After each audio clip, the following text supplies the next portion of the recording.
Hey, this is Chase Sexton. You're listening to the MotoXpod show.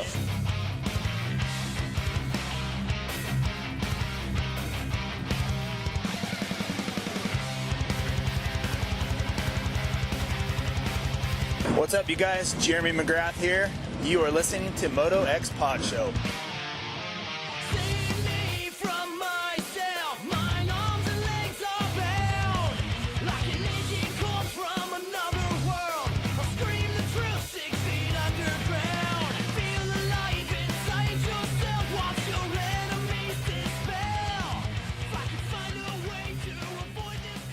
Welcome back. It's time for another Vital MX MotoXpod show presented by Racetech and Yamaha Motor USA. I'm excited about this one because we had a great race in Arlington.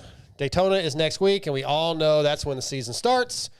We've got some great guests, including Red Bull Factory KTM's Aaron Plessinger, Triumph's Travis Soules, and Dirt Bike Depot rider Gage Linville, who got a 15th in Arlington.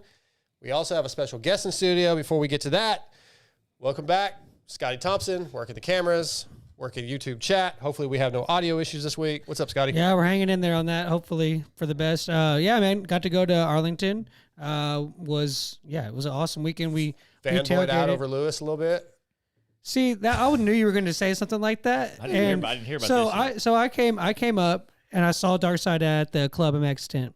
And he said, "Hey, you need to meet Lewis." I never said, "Hey, can I meet Lewis?" That is not how that went at all. That's not how I remember Why it. does he say it like that? Like That's because then Darkside went and interrupted Lewis from a conversation he was having just to meet me. So it looked like, well, you were just standing there like a weirdo, and I was like, "Let me get him." that's how you interpreted it. That is not. I was like, "Oh, okay." I'm just messing with Hey, you. Okay, I yeah. would be that way. I'm a big Lewis fan, so TJ's It was also nice to meet TJ him. also Yeah. back in studio. You guys hear him? What's up, TJ? another week. This is like 3 weeks in a row. I think it's more than More than that. one. Has it been? Well, Yeah. we skipped a week, so Yeah. maybe It's I 3 don't weeks know. in a row because I hadn't been working for a month. Yeah, what a loser. What a lazy piece of crap. Yeah, just what's wrong with America? Just nobody thinks they have to work anymore. Yeah, I know. What the heck? Handouts. Sponging off the government. All right, well, Also in studio, we've got a buddy of ours from the East Texas area, local racers, raced some Supercross, made a couple night shows. Jeremy Huddleston, what's up, man? Not much. How's it going? It's going good. Glad to have you in. So, how you feel about this? You nervous at all, or? No, I thought I was going to be, but after hanging out with you guys for about an hour, I feel like I fit in. You don't.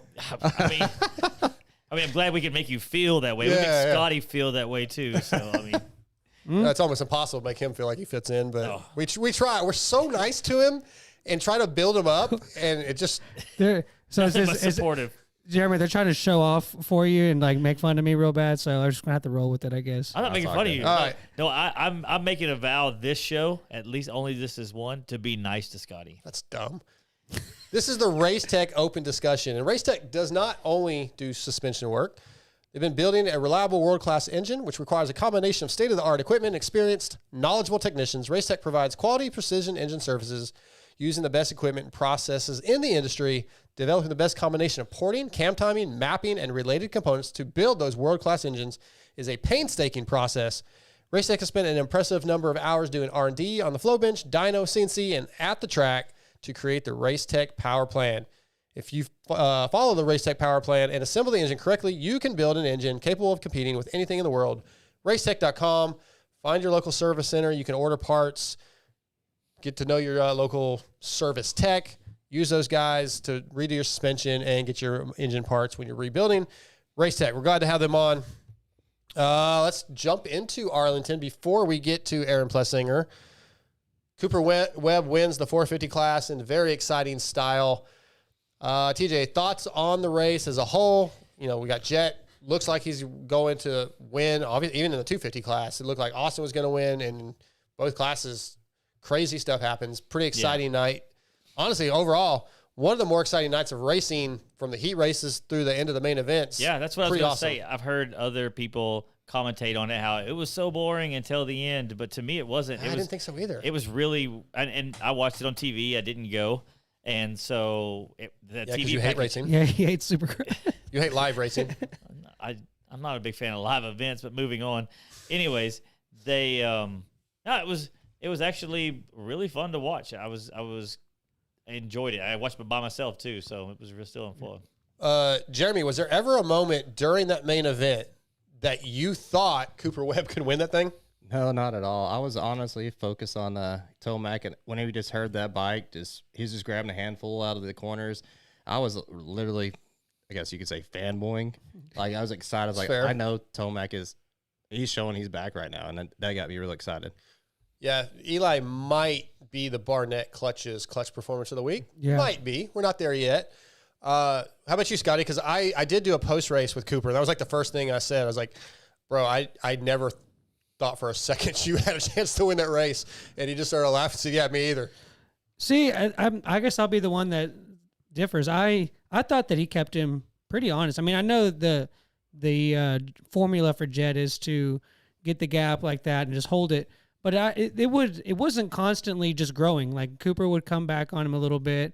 And I was just waiting to see what was going to happen about that 13, 14-minute mark when the track started getting real bad. So I was kind of holding out for that. And then about that same time, that's when Jet made the mistake. So I thought, and no, definitely the ride of the night was Tomac for sure. Yeah. The heat races from the stands were like, that was the best part of the night, honestly. Man, there was some exciting the stuff. heat race, when I saw Eli riding like that, I was like, oh, man. Yeah. It was like, yeah, Dude, that I want was, to ask AP about that. Like, Eli ran it in Yeah. hard on AP in the heat race and the main event.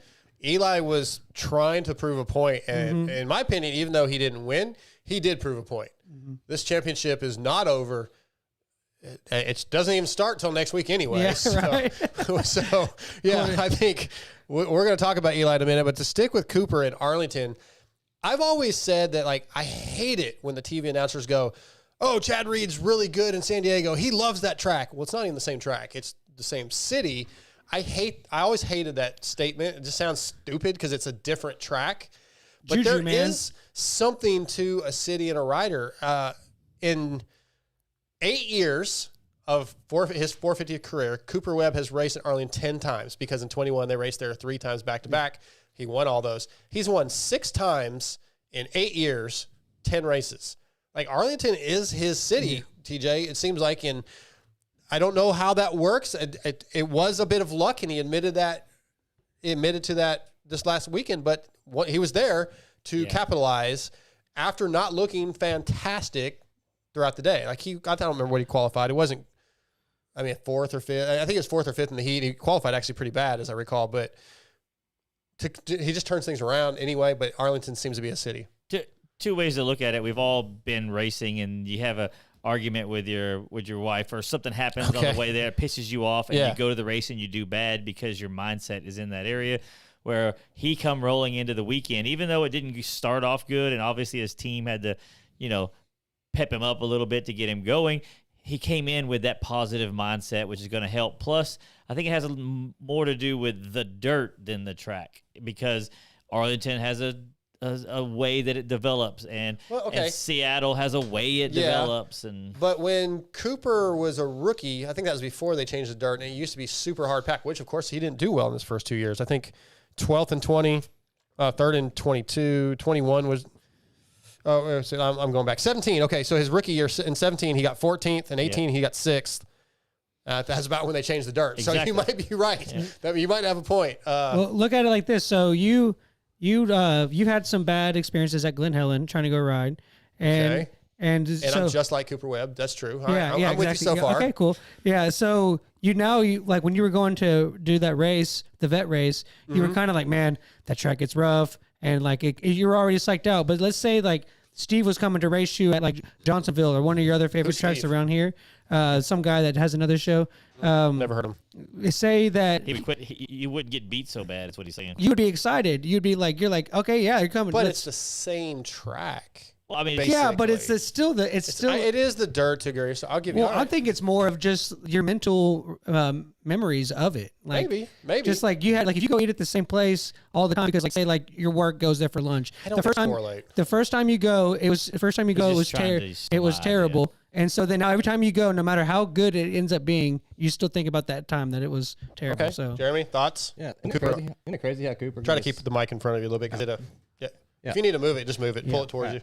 Isn't it kind of crazy how Webb can just flip that switch. Yes. After Yeah, he raced. absolutely. Yeah. It kind of reminds me like a Chad Reed era back on Yamahas. Like whenever Carmichael will throw down, like in practice, he'd be 3 seconds, 2 or 3 seconds ahead of, in time qualifying. And then Reed would come out in the night show, put that together, then come back in the main event. It's very Reed-like. Yeah, it kind of reminds me of that. That's fair. That's fair. Cooper Webb, very impressive. Championship in general is not over by any means for you Jet fans. I think it's getting ready to get really exciting. A couple more things with Arlington. A lot of injuries. That track was – we having problems? No, go ahead. Okay, so we want to make sure we're not having audio problems again. Well, if we are, but you keep your show rolling. A lot of injuries. The track did break down more than Arlington usually does. Mm-hmm.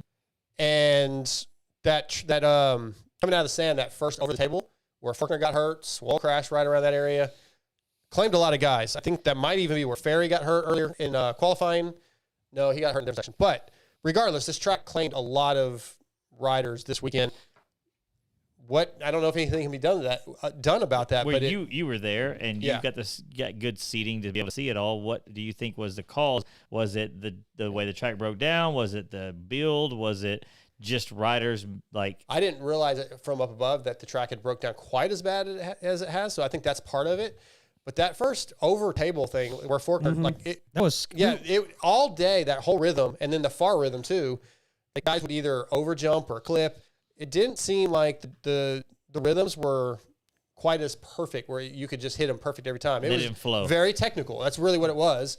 And I think that caused a lot of mistakes. And then when the mistake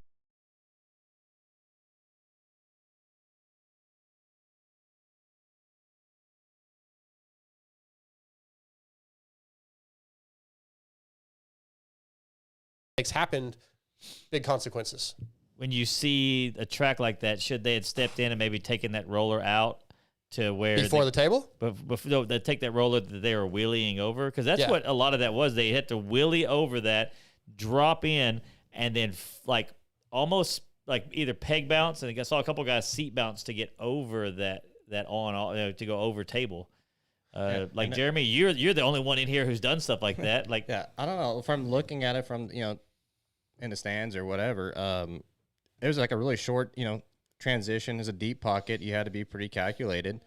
And I just feel like if you take that out, you kind of lose that pop, because if not, you're really driving into that face and you're not really getting that much of a pop to get over and land into that pocket. So I think leaving that there will allow the suspension to compress, because either way, they're almost willing into it just to get that pop. So I think leaving it there, it didn't really make that much of a difference. Yeah, it didn't. You don't think that caused them to slow down and have to be harder to time that section? Yeah, because if it was just a straightaways to it, I feel like they would charge it harder and not get that pop unless they slow it down like they were and wheeling before it and try to get that pop. Yeah. So I think either way it goes, I think it's almost the same. Yeah, well, regardless, a few injuries. Jalek Swole, I believe, concussion. Evan Ferry, separated shoulder. Faulkner, haven't really got an exact injury, and we heard it was his shoulder. And a few big injuries, man. It's really took a hit to the 250 East. Big hit to Triumph, obviously. Not real sure what the response is going to be when Jalek will be back. Haven't heard. Maybe when we get Travis on, we can hear something. But, it's a bummer. It was a real bummer. There's a lot of big crashes that night. I don't like seeing it. I mean, I like the technical tracks, but I don't like seeing the injuries. And I just feel like that track in particular, the transitions were a little off. Was it just the 250 guys really getting hurt? Was there any of the 450 guys? I had some 450 guys go down. I don't think there was any injuries. But you get what I'm saying? Like, as far as injuries go, yeah. Yeah, no injuries that I can just think of off the top of my head. But it was definitely a rough night for racing in general. Guys were just crashing left and right. It seemed like a lot of guys going down. When Faulkner went down, man, you could feel it in the crowd. It was so gutted. Yeah, there was depressing. Like I literally almost shed a tear for him. It was just so heartbreaking. I was sitting there and I already was thinking about the show, and and it showed at one point that he has points as they run was 16 points. I'm like, oh, this is his championship. He's got it. And then next that was so intense, and we were sitting right above where it happened. And all of a sudden, I just see his boots just flying through the air. Yeah. And man, it was rough. And then it happened to work out where when he. Oh, Kevin Moran's. Moran's got hurt. That was another one. Okay. When Austin got up, it was right as Hayden was coming around to finish, and he thought everybody was. It looked like he thought that everybody was cheering for him, but everybody was really cheering for Fortner. It was kind of the timing of it was pretty comedic. Yeah, I don't know who was cheering for who, but it sucked. I want to remind you guys the show is also presented by Yamaha Motor USA, who has a reputation for dominance. It doesn't happen overnight. It's built over decades. The YZ story is 50 years of iconic machines and groundbreaking innovations. Yamaha's new 50th anniversary edition YZs pay tribute to a half-century of championship-winning performance wrapped in stunning retro style. Check them out at YamahaMotorsport.com or go to your local dealership and just go buy one. I mean, don't even question it. Just go buy one. Yamaha had a really good weekend.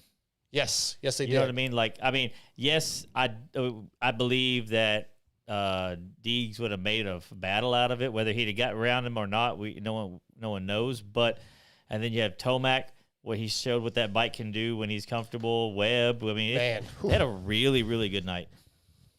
Blue Crew, baby. Blue Crew. Was there any first-time crashes? I didn't pay attention. One or two guys I noticed got. A couple guys went out, certainly off the track. Not like Detroit was doing, no. And I thought some second turn crashes. Jason Anderson, Malcolm Stewart. That there was a couple of times where there were some sketchy moments in that first rhythm section after the start. I was like, it really looked like somebody was going to get landed on. Bro. Thank God they didn't. But Hardy Munoz. Oh, he almost did. He almost did what Fortner did, and then still made the triple. Like that was Hardy Munoz needs his own camera. There should be a sky cam or something on Hardy Munoz at all times. Like so Kellen and I were sitting in the press box throughout the whole day, and Kellen was like, "We just watch him." And basically, that's what we did through practice, through qualifying, and told Lewis, just watch him. And we were just like, the whole time. Dude, he's full sin, bro. You gotta respect it. It was great. He never backs down. Did you see Pappy and Munoz come together before? And Munoz was in the loops going backwards. Yeah. That's when Gage, who we'll have on a little bit, passed and made it into the next show. Before that is when he did the same thing on that transition that Fortner did. Hucked that triple. We were all like screaming in the press box. I was. What happened? So he kind of started to do the same thing Fortner did, where he came up short on the tabletop, and then he just stayed in it and like still seat bounced the triple, and he was like half nose wheelied. Yeah, he's like half Superman off the bike and like just sky still wheeling. landed the triple. Yeah, like his feet were like pressed off the bike. It was crazy. Insane. Yeah, insane. So good. I just want to know, like we had talked about riders having a short memory. That stuff happens. You have to forget about it and go to the next section. After the race, is he like, oh yeah, I forgot that happened? Or is he like, every time he gets off the track, he's like, I almost died. Like, he's got to, for him to be able to still be out there, he's got to have dementia level memory loss. Yeah, he has to know. Yeah. Like 10-second Tom. Yeah, that's good. 10-second Hardy. Yeah. He has to know. How much truth is it to like one of Fortner's contacts coming out? That was his dad said that, so I'm gonna believe it was true. But his dad also pulled it down. So okay, maybe the Austin team hasn't. I don't agent, know. Austin maybe? hasn't responded, and Riley didn't respond. If we want to, go off of speculation where that was said, who knows if that's true or not. I don't wear contacts. I don't really know how that works, but I got to imagine that has got to mess with your depth perception.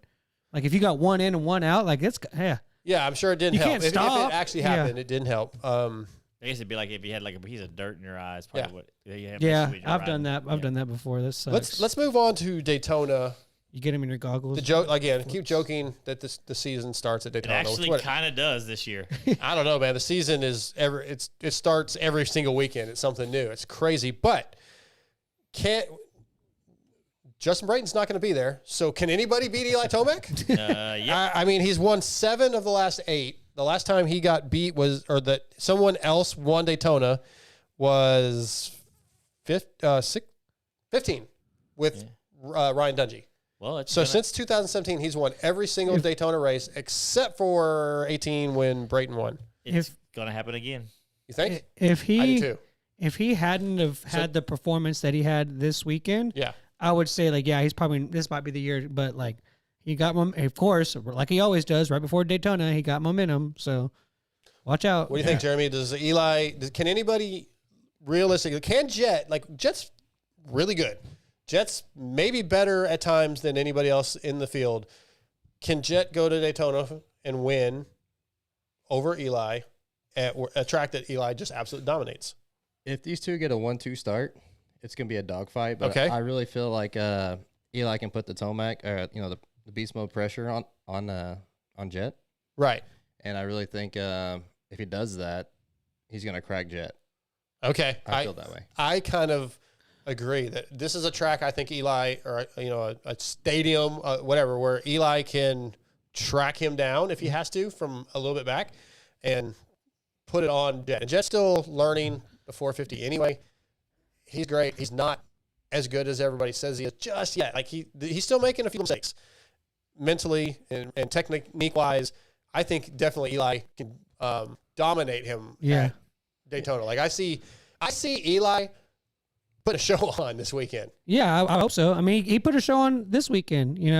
That's true. I mean, with going down to somehow get second, like that was crazy. We're going to talk about that. That's coming up. Trust me. The question I want to ask is, I guess it's kind of still a little. Well, you were talking about Jet and Plessinger and stuff. Do you think that hitting the tough block mistake that he had in Dallas? So we're done talking about Daytona? No, I'm relating it to it. Do you think that crash with Jet had anything to do with Coop? Like at that time that happened, Coop had been kind of closing the gap a little bit. Mm-hmm. Do you think that has anything to do with it, or was it just complete? No. So I think it was just the track. It was so rutted. I think he got off balance, and it threw him to the side. I think he was trying to grow, like pushing a little bit to grow the gap because he overjumped it too. Yeah, I don't know what, but if you go back and watch the race, everybody was over jumping sections. I know. Nobody was perfect every lap in every section. That's what I'm saying. The track was so technical. People were clipping jumps. Mm-hmm. Then they were OJing jumps. So no, I don't think it was the pressure. I don't really feel like Cooper was actually putting any pressure on Jet. Okay. No. Yeah. Daytona, Eli, Scotty's question. Well, I mean, we'll get to our podiums later, but I don't think I'm going to put Eli at the top. I hope you don't. Oh boy. No, I do. Brayton's not racing. I just told you that. Yeah, I do think that. I mean, I'm sorry. We just saw what Jet did in the outdoors, and you see how he's coming around. Didn't do that against Eli. Hold on. No, I don't want to. And you're seeing what he's putting together in Supercross. Is he getting it dialed in? You put those together. I wouldn't be surprised if we'll go to podiums later, but yeah, I don't think that he's going to win.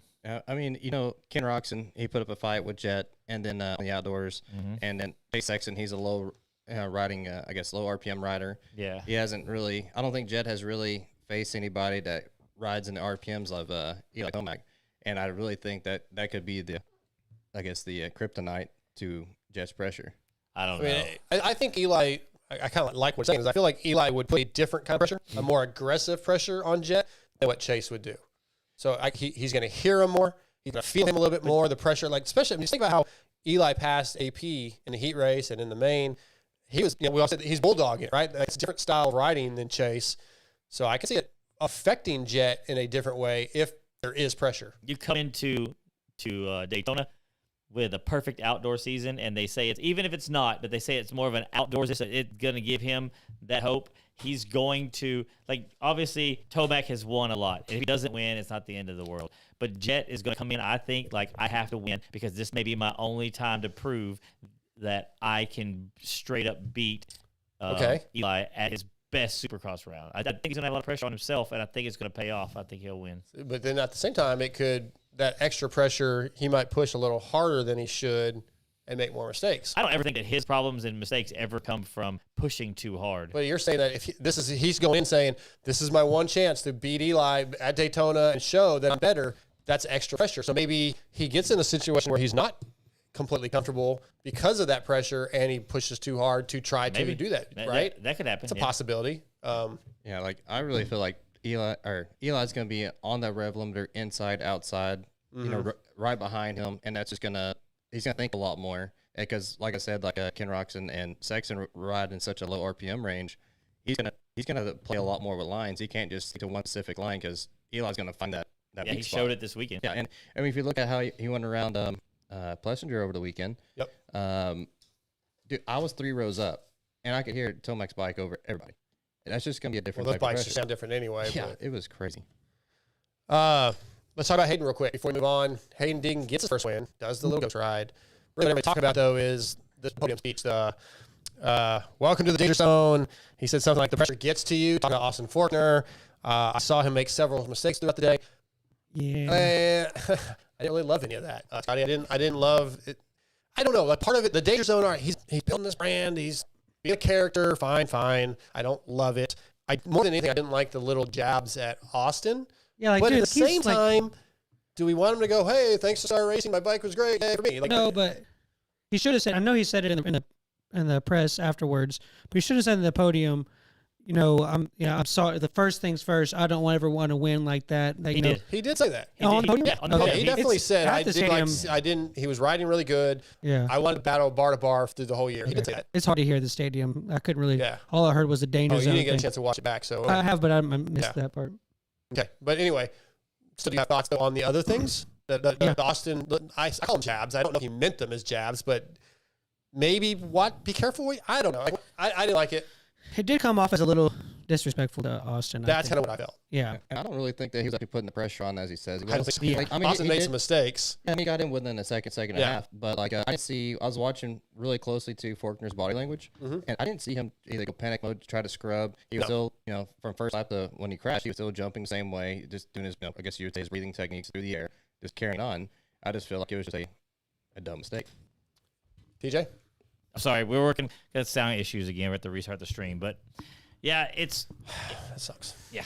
Anyways, he's definitely, I don't know. I don't think he was pressured at all. If that's where it was, if that's the main question, no, I think it was just a mistake. Whether it was a contact or whatever, wasn't change. They put a pit board out for him and told him to clean the whoops, and he did. He was there. He was mentally in the game. He wasn't being pressured. I believe that coming off the track, Deegan probably thought he was being pressured because, I mean, what else do you think when you feel like you're catching somebody? But yeah, it was just, Deegan being young and it's a little cocky, but I mean, kids his age. But he has been that way his whole career, as even being an amateur and whatnot. I mean, he's 17. He gets a lot of improvement. Yeah. How much of Jason Lawrence does it remind you of? Not quite as bad as Jason. I didn't know that's the exact so I think but Jason did that stuff to stir the pot purposely to get people in